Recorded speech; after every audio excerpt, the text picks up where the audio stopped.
Bueno, muy buenas tardes, queridos amigos y miembros de la Sociedad Bolivariana. Hoy vamos a hacer una introducción a lo que fue el pensamiento del Libertador frente a Napoleón Bonaparte y a la época en la cual se produjeron los hechos de la independencia. Bolívar volvió a Francia preso de decepción y dolor por la pérdida de su adorada esposa María Teresa Rodríguez del Toro, su único matrimonio.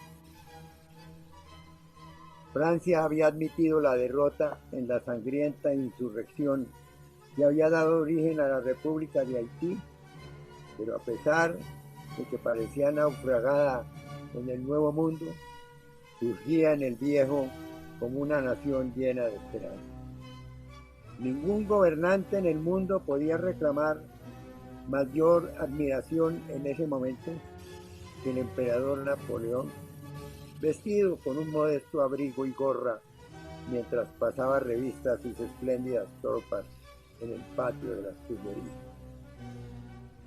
Hizo que este hecho llenara de asombro a Bolívar y así escribió, por comillas: lo adoré como el héroe de la República, como la brillante estrella de la gloria y el genio de la libertad, sobre todo como un humilde servidor de su pueblo, cierra comillas. Pero todo esto pronto cambiaría. París de noche, la ciudad era un milagro resplandeciente y con sus lámparas de gas y la última moda que permitía la juerga que debía continuar sin cesar y casi siempre hasta el amanecer. Se conoció a fondo y allí apareció la condesa de Villar, Fanny, bellísima muchacha que apenas conoció como el viejo joven que había 3 años había quedado encantada con lo que vio que era un hombre distinto.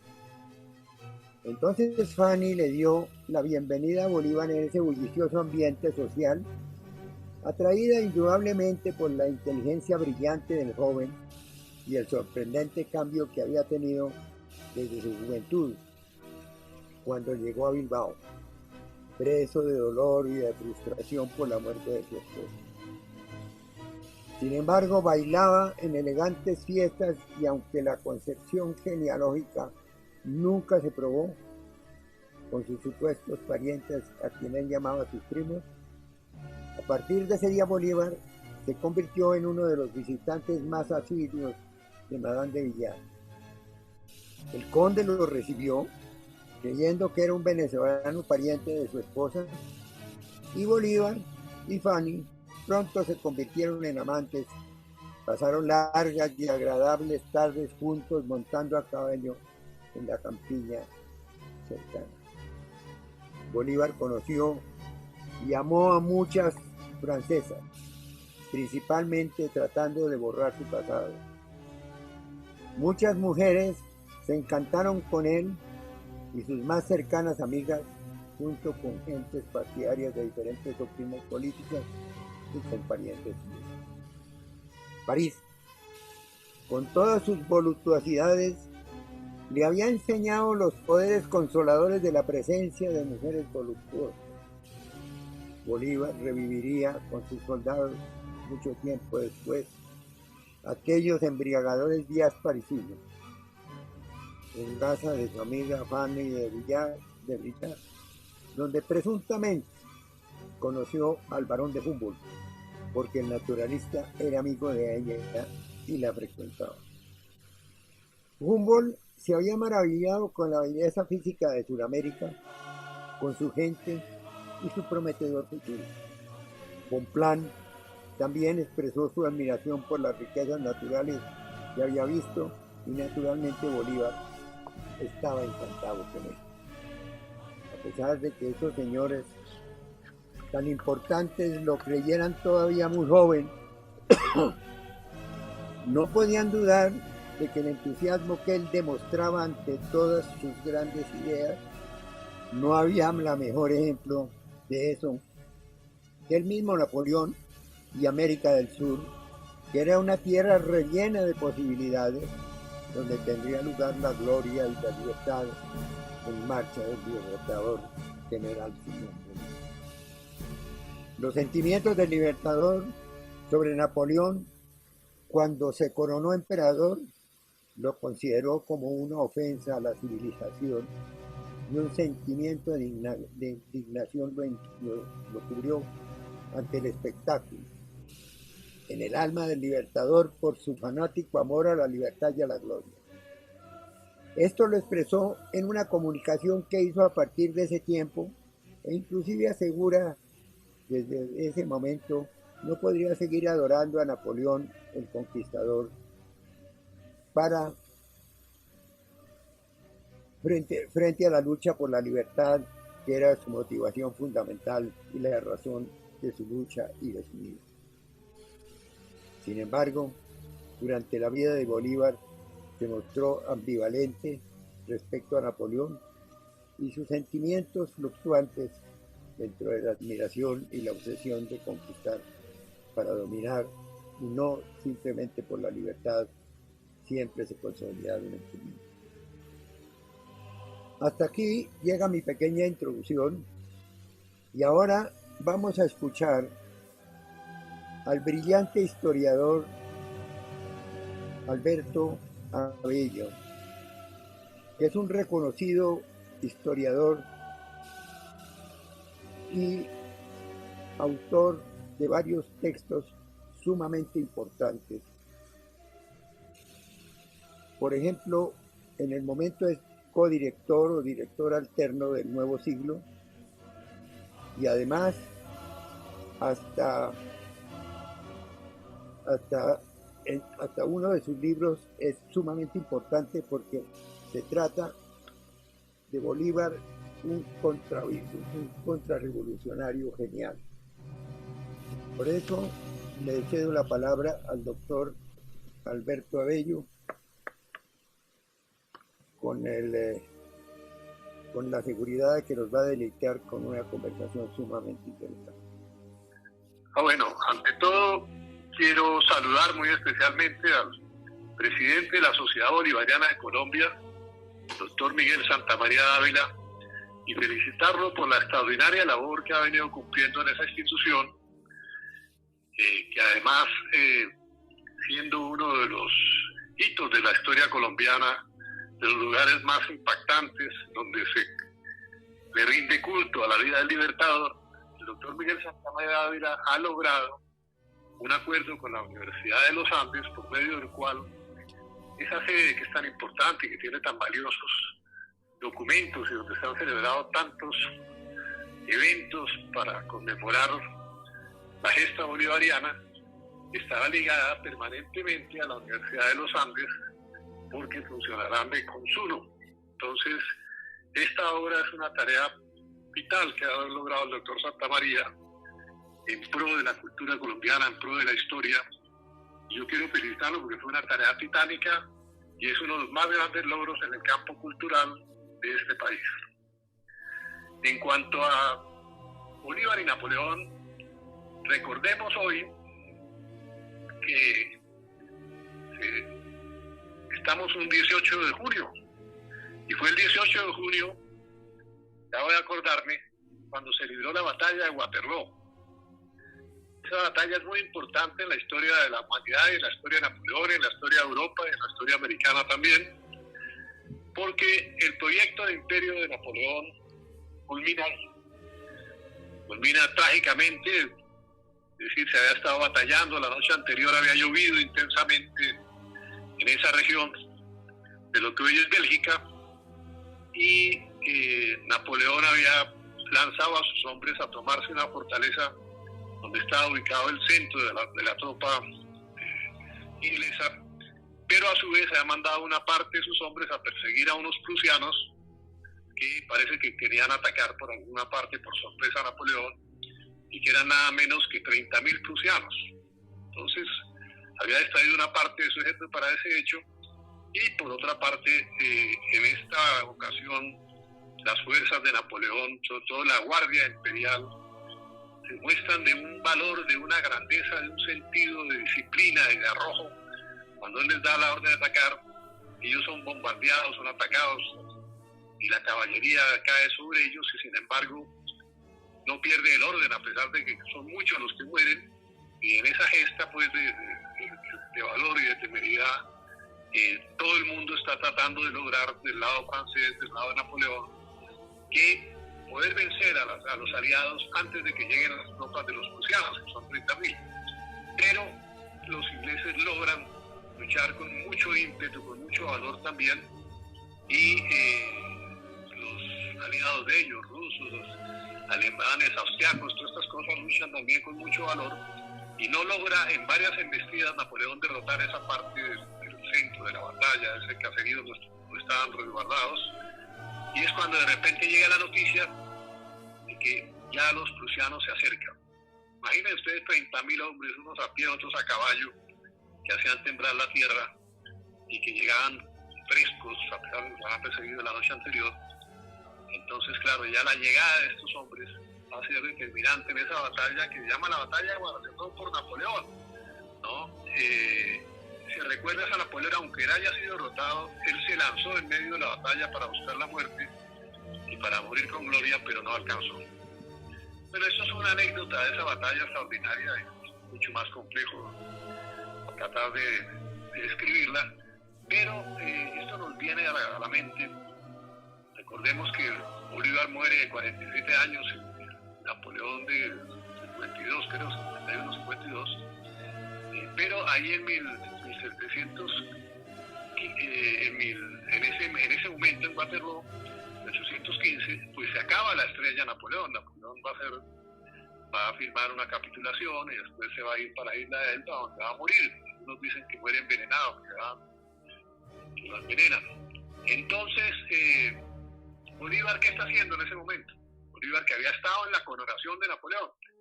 Recordemos que Napoleón a los 27 años se corona como emperador. Es decir, lo de Napoleón es algo que no tiene parangón con ningún otro personaje de la historia de esa época, porque él nace en una isla de Córcega, una pequeña familia de gente notable, de nobles locales de ahí, que estudian en la escuela donde estudian los cadetes del rey, y algún profesor, el de matemáticas, dice que si a Napoleón no lo ascienden, ponen un cartoncito que tenga que dar la nota, Napoleón se asciende solo.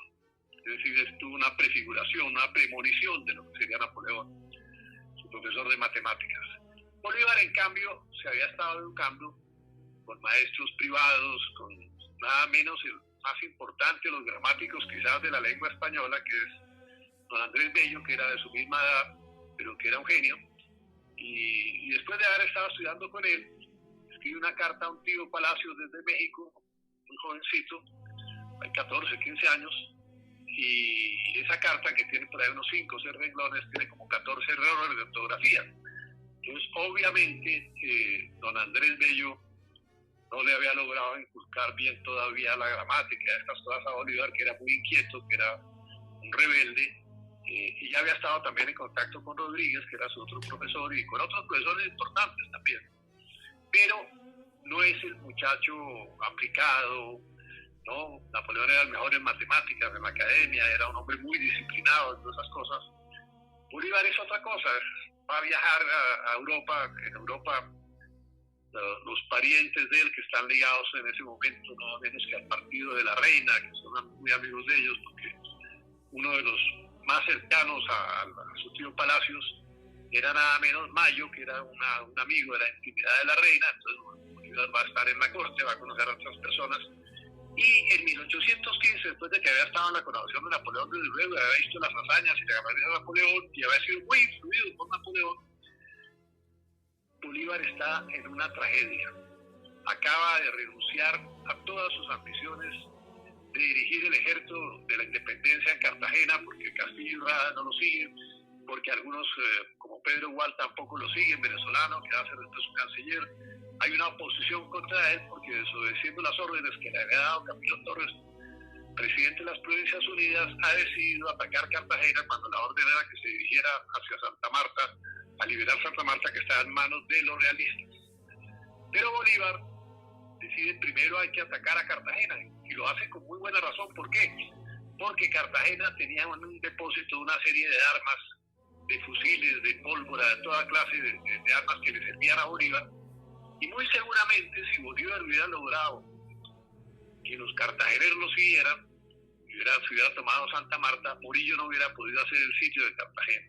Así que Castillo Rada, los compañeros que se oponen a Bolívar, van a subir y van a ser los causantes indirectos del sitio de Cartagena por no haber seguido a Bolívar en esta estrategia.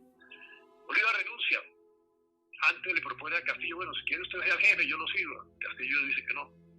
Entonces él renuncia, pero renuncia a todo porque ya había perdido la base de Puerto Cabello.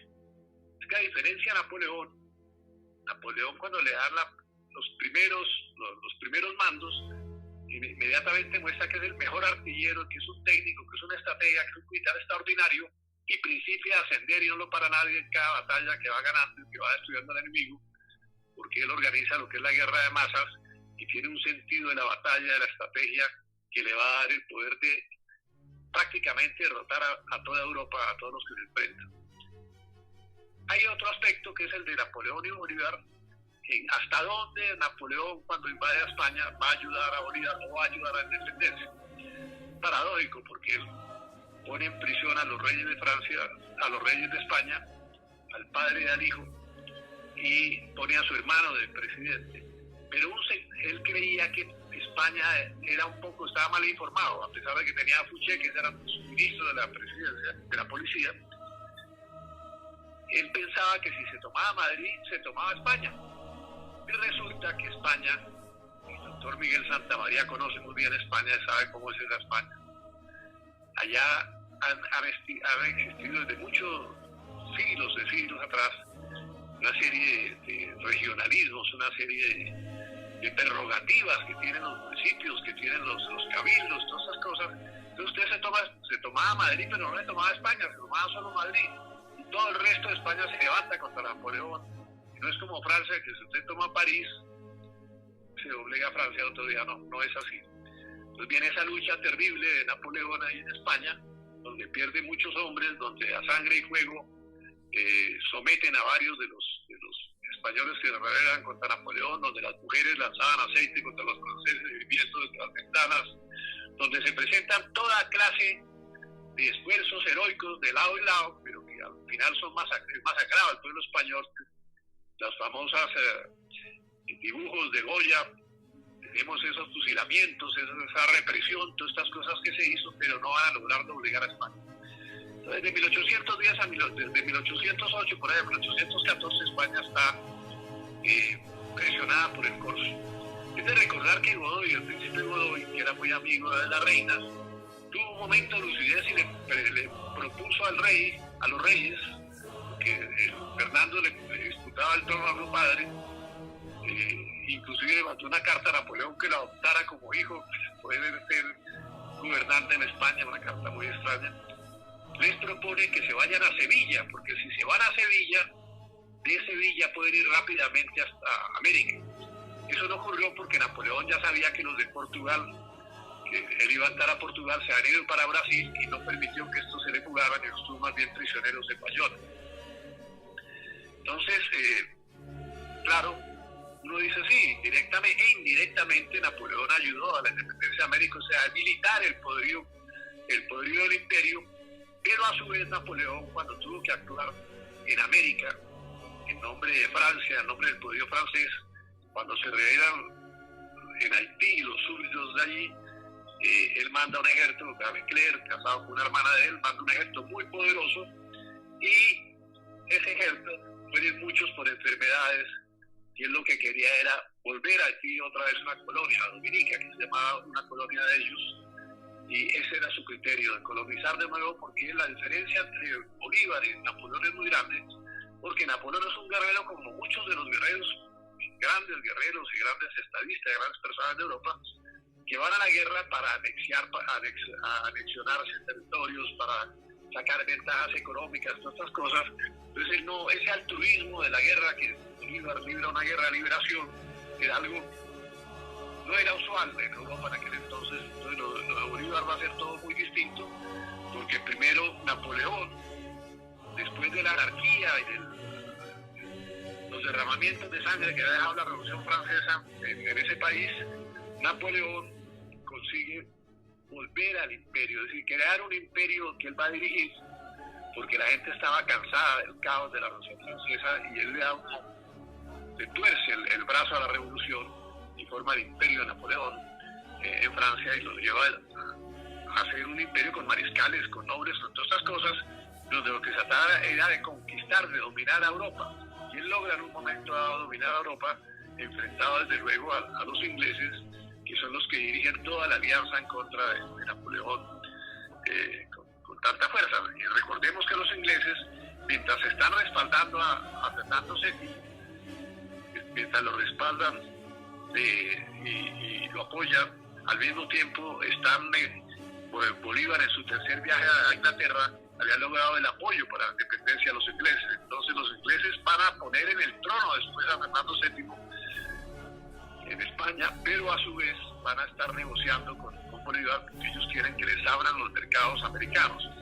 Entonces en el trasfondo de todo esto pues hay un gran problema económico que es importantísimo para entender esa etapa de nuestra historia, y por otro lado está también el deseo de Napoleón de cerrar las puertas de toda Europa a Inglaterra, que lo logró momentáneamente, pero que no lo logró permanentemente, precisamente primero por la oposición de España y segundo porque después de este casi ruinoso asalto a España, él decide ir a la guerra, le toca ir a la guerra con Rusia, y allá avanza con 500.000 soldados, tropas electas, tropas excelentes, muy bien preparadas, cañones, con toda la artillería, un plan logístico maravilloso para llegar hasta allá, pero llega en invierno terrible y los rusos resuelven quemar Moscú y quemar los campos para que no pudiera tener vituallas, para que no pudiera abastecerse, para que el ejército de Napoleón no se pudiera alimentar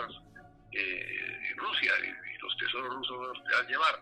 Entonces Napoleón regresa a París prácticamente con 500 hombres. Y no olvidemos que al final de cuentas el apoyo de Rusia en aquel entonces del zar Alejandro fue decisivo para la derrota de Napoleón en aquella época. Primero porque ya estaba en desventaja en materia de tropas, segundo porque además el armamento y las fábricas de armamento estaban medio paralizadas por cuenta del bloqueo que se hace en Francia, y tercero porque lo había traicionado nada menos que Fouché, y ya se sabe que Telegrán estaba negociando con el enemigo. Entonces, pero Napoleón tiene algo también muy importante, que es un estadista, y que es el que le genera al mundo burgués, al mundo moderno, el Código Civil de Francia, que es el que protege la propiedad al estilo romano, porque los romanos sí protegían la propiedad, no como los griegos, que eran un poco socialistas, y entonces ese código va a ser el código fundamental para que pueda surgir el capitalismo, para que pueda surgir de las economías, para que puedan hacer negocios, para que respete la propiedad, y esto se le debe a Napoleón fundamentalmente. Bolívar a su vez tiene una inspiración que, siendo militar, que le tocó librar una guerra, inicialmente guerra de guerrillas terrible y sangrienta, a su vez también después ya en la guerra de tipo clásico, él va a enfrentarse muy bien y con mucho éxito, se va a enfrentar a las tropas realistas. No digo españolas porque es que hay que aclarar que en realidad muchos de los realistas que eran americanos y no españoles, es decir, la última etapa de la guerra se libra inclusive en Ayacucho. Hay que recordar que allí los indígenas del Perú estuvieron con los españoles, estuvieron contra Sucre. Allí muchos de los soldados, de los más valientes, de los más importantes, eran criollos. Entonces, eso fue una guerra civil, es muy importante, eso lo hemos hablado con el doctor Miguel Santamaría Dávila, que se trata de una guerra civil, no como se plantea de una guerra total de un enemigo único europeo y un enemigo único americano. No, ahí había, en ambos bandos había gente de ambos lados, ¿no? Inclusive San Martín, que es el héroe argentino por excelencia, él se había formado en las tropas y había luchado con España por la liberación de España, había llegado al más alto grado dentro de ese ejército español. Entonces Bolívar se destaca también a su vez no solo como primero el que propicia la revolución, no solo como el que en el discurso de famoso manifiesto de Cartagena plantea un nuevo orden conservador y contrarrevolucionario, tema que también hemos abocado muchas veces con el doctor Miguel Santamaría Dávila, con el que yo he escrito un libro sobre eso, sino que además de eso, él es un elemento esencialmente conservador. Pues es que hay algunos que dicen que han falsificado la historia, dicen que Bolívar era un revolucionario, que iba a expropiar a todo el mundo, pero ¿cómo iba a expropiar si él era propietario también, si él era terrateniente? Él lo que hace es liberar sus esclavos, a diferencia de Santander, que cuando se va a Europa compra dos para estar allá, de tenerlos de sirvientes, y cuando regresa los libera. No, Bolívar libera a sus esclavos desde el principio, lo mismo Sucre y muchos otros que estaban en ese mismo convencimiento, y él lo que busca es un orden, crear un nuevo orden en América. Hay que leer el mensaje de él en el Congreso de Angostura, es extraordinario, donde plantea desde el punto de vista del derecho constitucional qué es lo que se debe hacer para crear una república fuerte, una república, una Colombia poderosísima. Pero por desgracia, esa Colombia poderosísima que iba a crear, que se iba a crear en Cúcuta, tenemos el problema que en Cúcuta lo que hacen ellos es que en vez de apoyar las ideas de Bolívar constitucionales, el partido de Santander y todos estos partidos lo que se dedican es a cambiar muchas de las ideas, a debilitar el Ejecutivo, por ejemplo, de Bolívar. Entonces a Bolívar cuando le dan la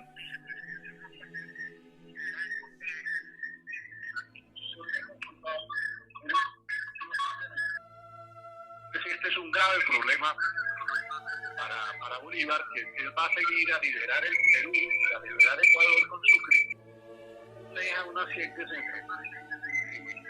en el gobierno de Colombia que no están totalmente de acuerdo con su proyecto, que no lo tienen claro, y eso ha sido un problema que va a determinar una erosión tanto en Venezuela, en Colombia, en Ecuador, que va a obligar a que después de que libera a Perú y libera a esos países, Bolívar regrese a Colombia para tratar de impedir que se rompa la unidad. Entonces vemos que los movimientos de Bolívar son totalmente distintos a los de Napoleón. Bolívar, si hubiera querido declararse emperador de los Andes o emperador del Perú, lo hubiera logrado.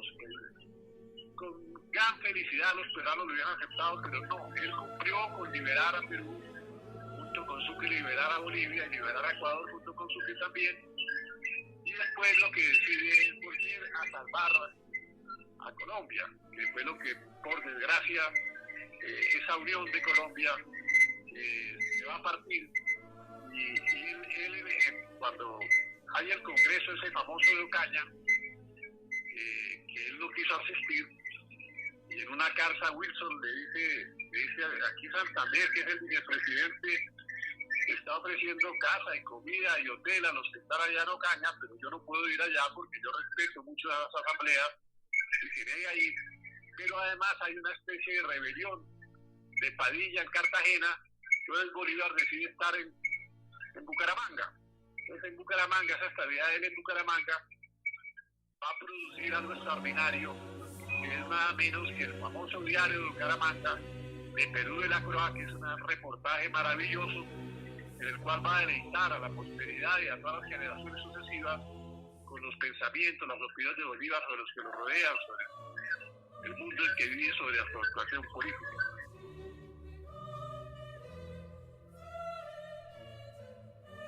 La Convención de Ocaña, Bolívar hace un gran planteamiento, pero él tenía un concepto de su personalidad, de su función como magistrado, que no podía ir a presionar a una asamblea. Entonces él manda a Oleri, manda a El Castillo, manda a varios allá, pero Santander, que era, y eso no lo digo como una censura, pero que era un político muy activo, de los primeros políticos que hubo aquí, se va allá y en una carta de Bolívar a Wilson le dice: mire, Santander, el vicepresidente, se ha rebajado a ir allá a Ocaña y está ofreciendo casa y le está ofreciendo, que no había hotel. Entonces Santander se ofrecía: mire, quédese usted acá, tal, y además domina la comisión de credenciales. Esa comisión de credenciales va a impedir que, por ejemplo, el doctor Miguel Peña pueda ser delegatario de Venezuela porque no le aceptan la credencial. Bolívar le escribe una carta a Santander diciéndole que hacer eso es muy peligroso porque Peña es un personaje que influye muchísimo en Venezuela. Bueno, esas palabras de Bolívar son las de un visionario. Peña va a ser decisivo posteriormente, varios años más adelante, para la separación por cuenta de Páez de Venezuela con Colombia. Va a cobrar eso y va a cobrar otro problema que ha tenido como presidente de la Corte Suprema. Le dieron un dinero para que fuera a Venezuela y aquí argumentaron en Bogotá que él lo había canjeado con una modalidad donde se ha ganado quizás algunos recursos, pero en realidad el problema era que siendo presidente de la Corte se negó a condenar a un soldado venezolano que querían en Bogotá lo querían condenar para que era un ejemplo entre las tropas para que se portara mejor y hubiese más disciplina, y él se niega a eso. Entonces por eso rompe con el Ejecutivo, siendo presidente de la Corte Suprema, se va para Venezuela y se convierte en un enemigo de la Gran Colombia, por desgracia. Este doctor Peña, como cosa curiosa, había estado también cuando Bolívar aconsejaba por las casas que le dan una mala información, lo engañan un poco con respecto a Miranda, le dicen en La Guaira que Miranda se va a fugar con el tesoro de lo que queda de la Primera República de Venezuela. Entonces Bolívar, que admiraba a Miranda como a un padre, le tenía un profundo amor y un respeto, se le cae ese ídolo que tenía, según dice ese psiquiatra Mauro Torres, y coge sus pistolas y se va con estos personajes, y por desgracia para Miranda, esa noche no había querido dormir en el Banco Inglés donde iba a salir, sino que se queda a dormir en la playa. El último día que quería dormir en tierra venezolana. Entonces lo apresa Bolívar y lo entrega a los españoles, que le van a dar su pase para que pueda irse del país, y siempre lo han atacado por eso. En realidad Bolívar lo hizo no para que le facilitaran la fuga ni nada de esas cosas, sino porque íntimamente había sido tal el golpe que había recibido a pensar que Miranda se iba, porque lo admiraba como un padre, que había pasado al odio extremo y nunca se arrepintió de eso. Es una de las páginas un tanto sombrías, un tanto confusas y difíciles de entender de la vida de los grandes hombres, pero eso fue, y Miranda era otro gran hombre, es decir, es un episodio terrible entre dos de los más grandes hombres que ha dado América, que son Miranda y Napoleón. Pero en Ocaña, por desgracia, se rompe la convención, no se logra la mayoría, precisamente porque lo que hoy se llama en Colombia manzanillismo prevalece sobre la seriedad de las credenciales y de las cosas que había que tener en ese momento, y entonces se rompe esa convención que iba a ser definitiva para la unidad de Colombia. Sin embargo, el mensaje que deja ahí Bolívar es extraordinario en cuanto a lo que él les pide: orden, justicia, equidad, respeto, cultura. Es decir, él dice qué es lo que debe ser el hombre colombiano, cuál es su misión en este mundo del hombre colombiano, en ese país que él amaba con todas sus fuerzas y por el cual había dedicado todo. Es decir, Bolívar había dedicado su vida, su fortuna para liberar a estos pueblos y para crear la Gran Colombia. Y Napoleón al revés. Napoleón había salido de Córcega, era francés, y con Francia había tratado de dominar el continente y dominar otros países, ¿no? Inclusive había estado en su famosa expedición en Egipto, en los países árabes, en donde la flota que lo llevó se hunde, fracasa, pero él llevaba sabios, llevaba pintores, llevaba intelectuales, llevaba gente de todo tipo, que fue tan maravilloso todo el mensaje intelectual que llevaron a Europa, que Europa le reconoce a Napoleón su grandeza, su importancia, y esa derrota va a ser definitiva para comprarlo. A los grandes hombres a veces lo que a los pequeños los anula, a ellos los engrandece. Fuera de eso tuvo Napoleón un grave problema ahí, él era muy italiano, entonces cuentan los biógrafos y cuentan los cronistas de la época, él sacaba la foto de Josefina, decía mi amada, amada mía, amore, y la besaba la foto, cosa que un francés y un militar no hacía, pero Napoleón era más italiano, lo hacía. Y resulta que estando en esas, aparece en un periódico de Inglaterra, el servicio secreto inglés ha sido muy eficiente siempre, que han decomisado una carta que le mandaba un húsar a otro húsar que estaba con Napoleón, que le contaba que se había levantado una mujer espectacular, que era una belleza extraordinaria, una piel, una dulzura, cuerpo maravilloso, y nada menos que Josefina, la esposa de Napoleón. Cuando Napoleón se entera de esto, dice que la va a matar, que cuando llegue le dispara, tal, y se va para Francia, y llega allá y se ve con ella, él la adoraba, y dura creo que 2 días o algo así sin hablarle, muy molesto con ella, pero al final cede ante la belleza de esa mujer que él amaba, ¿no? Cuando él se casó, en la ceremonia civil, el juez le pregunta, bueno, ¿y cuál es su fortuna? Porque hay que poner allá qué es lo que tiene cada uno. Le dijo, puso una espada encima del escritorio y dijo, mi fortuna es esta. No, nadie pensó que eso fuera una premonición de Napoleón de lo que iba a ser su vida, su mundo. Napoleón, a diferencia de Bolívar en materia de las mujeres, sufrió mucho, lo hicieron sufrir. La única quizá que se portó muy bien con Napoleón, ya al final de su vida, que mostró ser una mujer excepcional, fue María Valesca, que la acompaña un poco en su prisión por un tiempo, pero en general no le fue tan bien. Y con la austriaca, con la que tuvo un hijo para tener un heredero después de que se separa de Josefina, a la que adoraba, y con la que no pudo tener hijos y por eso se separa para poder tener un heredero, tampoco recibió el amor que le esperaban. En cambio, Bolívar es diferente. Bolívar pues tiene una tragedia terrible, que es su matrimonio con una muchacha que era parienta de lejana, ¿no? La sobrina del marqués de todo, la marquesita. Se la lleva a vivir a Venezuela, a la hacienda de ellos allá. Duran un tiempo en una de miel y una fiebre de esas que dan en estos países, se la lleva y jura no volver a casarse nunca. Después de eso se va a hacer otro viaje a Europa donde gasta mucho dinero. En alguna carta que hay por ahí dice que se gastó 300.000 francos en bares y sitios de juego de Londres, de París, de Lisboa, de Madrid, de Roma. Eso era una fortuna muy grande para la época. Y fuera de eso, allí se forma un concepto de la vida distinto. Y cuando regresa allá a América viene con una madurez muy especial, y es cuando nos nombran comisionado, embajador de la legación donde va a ir su compañero de su misma edad, pero que es un genio, un gran intelectual, que es don Andrés Bello, que va a secretario de la misión, y se va a reunir con Lord Wellesley y con otros nobles ingleses. Y Andrés Bello dice que Bolívar en vez de entregar las credenciales, se equivocó y entregó las instrucciones que tenía. Parece que Andrés Bello, siendo tan valioso, y lo admiro muchísimo, tenía cierto rencor con Bolívar, alguna molestia con él. O que realmente pasó eso y lo que Bolívar quiso fue entregar las instrucciones, pero plantear que lo que quería era la independencia para que vieran la claridad de juicio, la independencia de valores que tenía Bolívar. Bueno, ahí hay dudas porque pues, están muertos los dos, pero de todas maneras logra una gran amistad con el canciller inglés y con otra serie de personalidades de Inglaterra.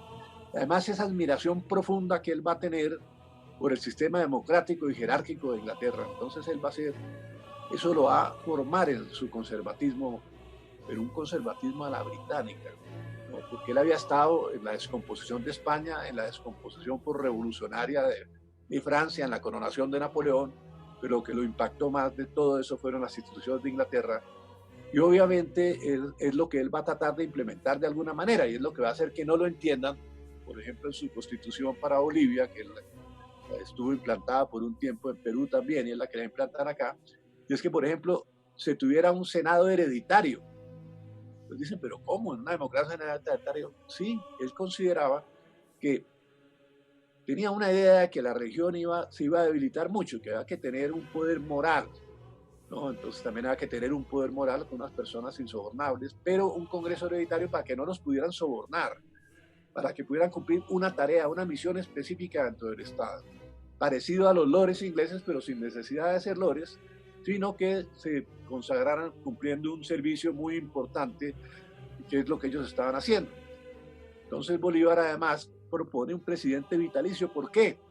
Porque salíamos de una guerra terrible, desastrosa, los campos incendiados, los esclavos se habían revelado en muchas partes, o cuando les daban la libertad se presentaban problemas terribles. La pobreza se había generalizado porque la guerra había costado demasiado. Apenas nos prestaban algún dinero, y en eso a Seda lo han maltratado muchísimo algunos que otros banqueros, pero agiotistas, es decir, eran gentes que prestaban a unos intereses graves, y siempre había la amenaza de la Santa Alianza. Bolívar le tenía temor porque Portugal había entrado en la Santa Alianza, con una jugada de Telerán logró que Brasil entrara a la Santa Alianza. Entonces Brasil era muy extenso, muy poderoso. En cualquier momento Bolívar temía que se cumpliera un ataque a la Santa Alianza. Inclusive llegó a pensar, y hay estudios de Estado Mayor que él hizo Sucre, de tratar de liberar a Cuba y liberar Puerto Rico para evitar que la Santa Alianza en un momento dado pudiera venir a América. En una universidad de Estados Unidos, San Agustín me parece, están algunos de los estudios de Sucre, de los informes para hacer esa guerra, y unos textos franceses subrayados por él de la estrategia que se va a emplear ahí. Entonces Bolívar tiene una misión en la vida, una misión muy distinta, y dadas por las circunstancias de un país nuevo, de un país que en 300 años había estado ausente de la política internacional, ausente de las grandes decisiones de la política, que había estado muy estable, muy tranquilo, distinto a Napoleón, donde las guerras se sucedían unas tras otras, donde por medio de las ambas se cambiaban las fronteras, se modificaban las fronteras. Aquí en América pues sí hubo unos cambios, los ingleses ocuparon Jamaica en un momento dado, hicieron unos intentos de apoderarse de San Andrés, Morgan estuvo ahí, ya llevaba su tesoro, otras cosas, Providencia, ¿no? Los que inclusive el dictador inglés en un momento dado que no había monarquía envió unos cuáqueros a ver si tomaban Providencia también, y estos fueron expulsados de ahí por un almirante español y finalmente terminaron formando un estado en Estados Unidos. Entonces las historias son diferentes en ambos países, pero los dos hombres, ¿qué tienen en común? La elocuencia. Napoleón, las arengas militares de Napoleón, que son muy cortas, muy breves, son geniales. El ejemplo de su actitud ante la vida, ante el mundo, eso es algo que va a impresionar mucho a sus gentes. Pero Napoleón quiere encumbrar a toda la familia porque es italiano, ante todo es un corso. En cambio Bolívar más bien se gasta el capital de la familia en la guerra y prácticamente no se preocupa mucho de ayudar a sus familiares, todos terminan en la ruina porque toda Venezuela se arruina en la guerra. Entonces él no quiere encumbrar a nadie. Por eso algunos que han escrito por ahí no hace mucho de que Bolívar quería ser rey. No, si hubiera querido ser rey o emperador hubiera sido porque tenía todo el apoyo de América en un momento dado. Pero él no quería nada de eso porque tampoco tenía hijos. Realmente el gran amor final de la vida de Bolívar es Manuelita Sáenz, a la que la historia la había olvidado un poco, ha vuelto otra vez a funcionar, que iba a ser coronela del ejército colombiano. Sucre le manda un informe a Bolívar pidiéndole que Manuelita sea nombrada coronel porque Ayacucho ha tenido un valor extraordinario. Entonces Bolívar se emociona y le manda una carta a Santander, y Santander le contesta cómo va a nombrar a esa señora de coronela, que no sé qué, y ahí viene esa enemistad terrible entre Manuelita y Santander. Entonces, ¿qué nos lega Bolívar? ¿Cuál es el legado de Bolívar? Digamos, Napoleón dividió Europa, ensangrentó a Europa, y tenemos ese código y el orden después de una revolución que fue extraordinario de Napoleón. Pero el legado es la destrucción, una Francia incendiada de punta a punta, una Francia empobrecida, el prisionero, es decir, es la tragedia total, es un hombre grandísimo, extraordinario, un genio, pero que todo queda en la nada, en su prisión, en la derrota, en la frustración.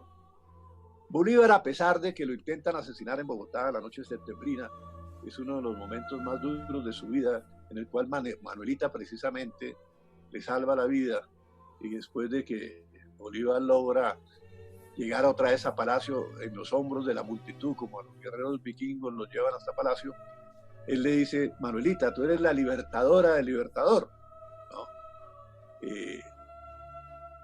Las mujeres no tuvieron tampoco en la vida de Bolívar esa influencia que tuvo Manuelita, o la influencia que tuvo Pepita Machado, que fue su primer amor allá en Venezuela, que influyó mucho en la Primera República de Bolívar, que en un texto de Carlos Marx acusaban a Bolívar de que él hacía lo que la Machado le decía, ¿no? Además, otra tragedia amorosa terrible, porque Pepita Machado, que era de una de las familias más poderosas de Venezuela, con su madre, ella intenta viajar a Cartagena, porque no pudo ir a Curazao cuando Bolívar se le de Curazao para Cartagena, y se va por tierra y muere en el camino. No se puede ver con Bolívar, que Bolívar la adoraba. Entonces él lleva esa tragedia también en su vida amorosa, sentimental, y desde luego en aquel entonces Bolívar, por ser el conductor de un ejército y por ser soltero y ser muy aficionado a la danza, él era, en eso se diferencia también de Napoleón. A él le gustaba bailar el minué, el vals, todos esos todos esos bailes de la época que eran extraordinarios, y hacer amistad con las mujeres, mucha amistad, y algunas veces era seducido por ellas. Todo el mundo dice que él era un gran seductor y en realidad muchas veces era seducido más bien por ellas porque notaban la soledad inmensa que él tenía. Hasta que él va a encontrar, primero pues le encantó la Bernardina Ibáñez, que era bellísima, pero él tuvo que seguir su camino y Bernardina se enamora de Plaza y Santander en una carta le dice a Bolívar que va a mandar a Plazas al frente y que es su competidor, y a Plaza lo matan en el frente de batalla, creo que muere en Carabobo, ¿no? Pero Bolívar encuentra en Manuelita esa fuerza que le da a una mujer joven, muy joven en esa época, tenía 20 y pico de años Manuelita, llena de vitalidad, y ella es ante todo una gran admiradora de Bolívar. Entonces ella va a cuidar su archivo, va a cuidar sus cartas, va a cuidar todo, y desde luego también es una mujer celosa. Alguna vez Bolívar pues era un hombre y tiene la tentación, no era un monje, no era un santo, y lo encuentra con una dama que no dio el apellido, fue la esposa de un general peruano, que además fue presidente del Perú después, y además participó en una guerra contra Colombia. Y de repente Manuelita, que siempre se anunciaba, porque era su deber como militar, porque ella hacía parte del ejército nuestro, como que no estaba al guardia, pero Bolívar notó que por el sonido de las botas era el de Manuelita. Ella usaba, parece, unas espuelas de oro, tenían un sonido peculiar. Entonces le alcanzó a avisar a la señora con que estaba, y ella alcanzó a salir corriendo, coger sus ropas y salir corriendo a la habitación en el Palacio de la Magdalena, pero se lo quedó un zarcillo en la almohada, un zarcillo muy especial de diamantes, varios diamantes especiales. Entonces Manuelita se dio cuenta que Bolívar estaba en una faena de guerra, pero no guerra contra tropas extranjeras ni nada, sino en guerra con el otro sexo, que es una guerra que libramos desde los tiempos primitivos los seres humanos. Entonces, la única vez que ella se dejó llevar por la emoción y por la ira, le arañó la cara a Bolívar en un descuido de Bolívar, y resulta que al otro día Bolívar, según cuentan allá los cronistas del Perú, tenía que instalar el Congreso. Pues tuvo que posponer la instalación y Manuelita lo estuvo cuidando y tal, y pues toda Lima, todos los chismes de Lima, pues se comentaba, y ella se pone muy brava con él. Y hay unas cartas bellísimas donde Bolívar la trata de consolar, la trata de traer y le dice que la necesita. Y ahí es donde encontramos también un Bolívar que es un poeta ante todo, es decir, nosotros cuando uno lee las proclamas de Bolívar, los discursos de Bolívar, la prosa de Bolívar es una cosa extraordinaria. Después de esa primitiva carta de la que les hablé de los 14 años, que es un desastre ortográfico y todas las cosas, ¿en qué momento Bolívar se convierte en ese literato, en ese poeta, en ese hombre capaz de hacer unos discursos que pueden competir con los de Julio César, que ustedes saben que Julio César escribía el mejor latín de la época, antes estudiaba el latín leyendo la Guerra de las Galias? Entonces Bolívar tiene esa poesía, él tiene ese efecto romántico, porque recordemos que Bolívar le había leído Fausto, como lo había leído Napoleón. Recordemos que Fausto se había escrito lo escribió esa novela a los 80 años, es una de las obras más cumbres de la literatura escrita por Fausto, por Goethe, y Bolívar está influido como Napoleón también. Ambos eran románticos, el romanticismo nos impacta. Entonces, eso se nota en la literatura del uno, en la literatura del otro, amorosa, personal, pero hay algo especial que los une. Ambos le rinden culto a la mujer, ambos ante la mujer sienten que es un ser superior, un ser sin igual, que no tiene par, y así la amen con fortuna o sin fortuna, tienen un respeto inmenso por la mujer.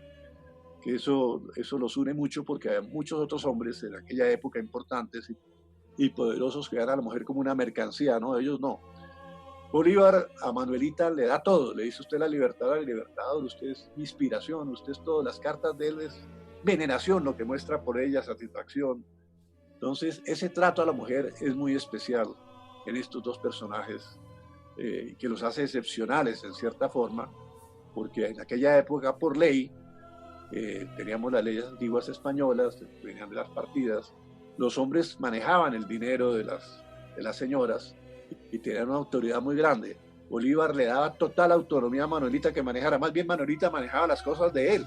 Inclusive cuando Bolívar tiene que salir de Bogotá porque ya está enfermo, está carcomido por la enfermedad, por la tisis, todas esas cosas, Manuelita se queda en Bogotá negociando dineros que le debían a Bolívar. Entonces, y sueldos atrasados y todas esas cosas que desde luego no le pagaron de nada. Ella va a gastar lo poco que le quedaba acá y después va a salir ya en tiempos de Santander, y Santander va a ordenar que cuando se vaya del país, que la echan además, tiene que ir por el río Magdalena, como salió él por el río Magdalena expulsado de acá, gracias a que Sucre le salvó la vida, porque fue condenado a muerte por el general Urdaneta, pero Sucre le pide a Bolívar que hay que perdonarle la vida a Santander, y se lo pide en nombre de lo que él ha hecho por la independencia, porque Sucre le tenía aprecio a Santander, a pesar de que estaba en contra de la conjuración centebrina, de estas cosas. Decía que sus merecimientos eran muy grandes para el caso de la independencia. Entonces se le perdona la vida, sale por el río Magdalena, y Manuelita le manda a un espía que le informa permanentemente de cómo le va a Santander en el camino, cómo está. Entonces Santander, que era un poco en ese sentido dado a aplicar con el mismo rejo que lo medía a los demás, le aplica a Manuelita lo mismo. Le manda a un espía que le esté informando cómo le va a Manuelita en todo el camino. Entonces, la historia de Bolívar, amorosa, es trágica en el sentido de que al final va a estar sin Manuelita porque ya está en esa misión, y porque además hay una carta muy comprometedora entre Bolívar y Manuelita, que Bolívar le explica: mire, tú eres casada. En aquella época pues no había divorcio en estas cosas. Yo tengo un compromiso de honor muy grave, no puedo hundirte, no puedo hacerte quedar mal. Hay que respetar también estas cosas, ¿no? Entonces, Bolívar, que la había amado y que estaba con ella y que había vivido ese escándalo, que era un escándalo terrible, de ese amor, de todas maneras, él quería salvar el honor de Manuelita.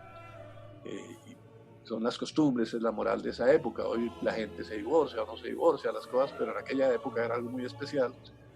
Entonces, una de las causas por las cuales más se le atacó a Bolívar en Bogotá como cosa curiosa era precisamente por sus amores con Manuelita. Y además porque Manuelita, como era simpática, era espontánea, era muy querida, cuando ella pasaba, por ejemplo, por el Palacio San Carlos, ella no vivía con Bolívar ahí, ella vivía en una casa más abajo, que precisamente esa casa creo que es de la Universidad de América, porque el doctor Jaime Posada la compró en homenaje a Bolívar y a Manuelita. Ella pasaba, iba a entrar a Palacio y le rendían honores militares cada vez que era coronel, pero se lo rendían. Y la adoraban las tropas. ¿Y qué pasa con esta señora que muchas veces los historiadores la evaden en la historia nuestra, en la historia escrita de Colombia? Que cuando se va Bolívar, Manuelita no se queda contenta, ella tiene que volver. Y se encuentra con el general Urdaneta, que era un hombre tan importante, que había librado tantos combates con Bolívar, que había sido tan decisivo en nuestra historia y en la historia de la liberación de Venezuela. Y cuando ven que el gobierno está tambaleando, que el gobierno está mal, que el gobierno de los civiles no va muy bien aquí en esta parte, en Bogotá, pues van a tratar de fraguar un golpe de Estado. Y ese golpe de Estado va a tener éxito. ¿Y va a tener éxito por qué? Porque los soldados admiraban a Manuelita, que era el amor del libertador, y veían que era la persona que, si ella estaban con ella, que iba por la conducta mejor que podían tener para el servicio de la patria. Y es así como apoyan a Urdaneta en ese famoso golpe de Estado. Urdaneta sube a la presidencia y Manuelita es la autora del golpe. Y eso no lo dice en la historia colombiana. No sé qué les pasa. Ella es la autora del golpe con Urdaneta para traer a Bolívar. Pero Bolívar, todos los informes médicos, todo lo que le pasó en el camino, además la apoteosis con que recibían a Bolívar por el río Magdalena, en todos los pueblos salía la gente, se enteraba cómo era eso, era una manifestación permanente de amor a Bolívar, de respeto a Bolívar, de solidaridad con Bolívar. Pero él estaba desfalleciendo. Entonces llega a Cartagena y recibe una nota de una dama que había sido hermana de uno de los generales más importantes de él y con el que él había tenido amores mucho tiempo atrás. Y él le dice que ya en ese momento la vida es mejor que ella se quede tranquila, que no se pueden ver y tal, porque él ya está obviamente aquejado por la enfermedad. Entonces Urdaneta y Manuelita le piden que venga a Bogotá, pero Bolívar primero no le disgusta el golpe de Estado, pero no apoya el golpe de Estado de Urdaneta, porque Bolívar era demócrata. Contra todo lo que la gente piensa, Bolívar era demócrata. Bolívar se declara dictador para restablecer la democracia, mantener el orden y restablecer la democracia. Pero si hay alguien que siempre ha defendido la democracia en América y tuviese democracia con orden y con estabilidad, fue Bolívar. Entonces, él, repito una vez más, si se hubiera querido declararse emperador, rey, lo que hubiera querido lo hubiera logrado, pero no. Él siempre, cuando tuvo poderes extraordinarios, los delega en el Congreso. Y lo que hace en Angostura, él tenía más poderes que un rey. Él tenía poder absoluto sobre las tropas, no tenía una Cámara de Justicia que se iba a poner, no tenía legislativo, no tenía nada. Pero crea las instituciones en Angostura y en Cúcuta, que son las instituciones verdaderas de democracia que tenemos hoy. Por eso el legado bolivariano es gigantesco, es un legado que realmente sin ese legado Colombia dejaría de existir, porque es que el creador de estas instituciones, de todo lo que es la Colombia de hoy, la que será mañana, se le debe sobre todo a Bolívar. Bolívar, que además enseñó democracia, ¿cómo? Enseñó democracia en el ejército. Esto podía entrar la gente sin importar el color de la piel, sin importar su familia, sin importar nada. Si han sido esclavos, quedaban liberados al otro día. Y en el ejército forma él a las mejores gentes de Colombia, los forma, los instruye, les da inclusive a comer con cuchillos, porque él normalmente solía comer con unas bandejas que tenía, una vajilla muy apropiada, más o menos con unas 40 personas, ¿no? Se tomaban sus champañas cuando había champañas, y con cubiertos, pero los llaneros llegaban y con una lanza de repente cogían una presa de pollo y se iban en el caballo, él los llamaba, venga para acá, eso hay que sentarse a la mesa, hay que coger los cubiertos, hay que hacer esto. Entonces Bolívar es un pedagogo de la libertad, es un pedagogo de la democracia, de la autoridad. Entonces ese hombre extraordinario es precisamente en que en momentos como estos estamos sometidos a estas penurias, a estos retos por el coronavirus y por la crisis de las instituciones, y se gobierna por decreto, y se toman medidas extraordinarias en nombre de la salud pública, estilo a las que tomaba Robespierre en la Revolución Francesa. Tenemos que invocar a Bolívar para fortalecer la democracia, para fortalecer la autoridad, para que vuelva a funcionar el Poder Ejecutivo como es, para que el Legislativo pueda actuar, para que la Corte Suprema sea lo que Bolívar quería, una corte de verdad, que sea capaz de juzgar a los delincuentes y sentar cátedra en materia de justicia. Es decir, Colombia aún no es la Colombia que Bolívar soñaba, la Colombia que Bolívar quería, y nosotros tenemos que luchar porque esa Colombia exista, porque esa Colombia vuelva a ser, después de toda esta crisis, lo que debe ser. Y debemos impulsar a los jóvenes, a la gente de todas las edades, para que piensen en los valores eternos que nos dejó Bolívar, y piensen en la autoridad, y piensen en el orden, en la justicia social, en todas estas cosas que él pensaba para crear un gran pueblo y una gran nación. Yo creo que ese es el legado que él nos deja, y que esta conferencia nos debe dejar a todos para que meditemos sobre ese tema. Felicitaciones, hombre, maravillosa exposición. Le doy las más sinceras gracias por esta magnífica conferencia, que fue mucho más amplia de lo que yo pensaba y mucho más brillante de lo que la gente esperaba. Te felicito muy sinceramente. Y aprovecho para invitar a todos los oyentes a dentro de 8 días a la conferencia de Ramiro Zambrano, que es el presidente de la Sociedad Bolivariana, o sea, la Sociedad Histórica de los Militares, de la milicia, y además un tratadista y un hombre con una experiencia extraordinaria en el país. De manera que recomendamos muchísimo esa conferencia. Y de todas maneras, muchas gracias a los oyentes, al presidente Carmona, a todos los que nos están oyendo aquí y que nos han dado un tiempo muy agradable para escuchar una excelente conferencia y una síntesis histórica extraordinaria como la que nos ha propiciado el doctor Alberto Abello, a quien felicito de todo corazón y le agradezco muchísimo su presencia.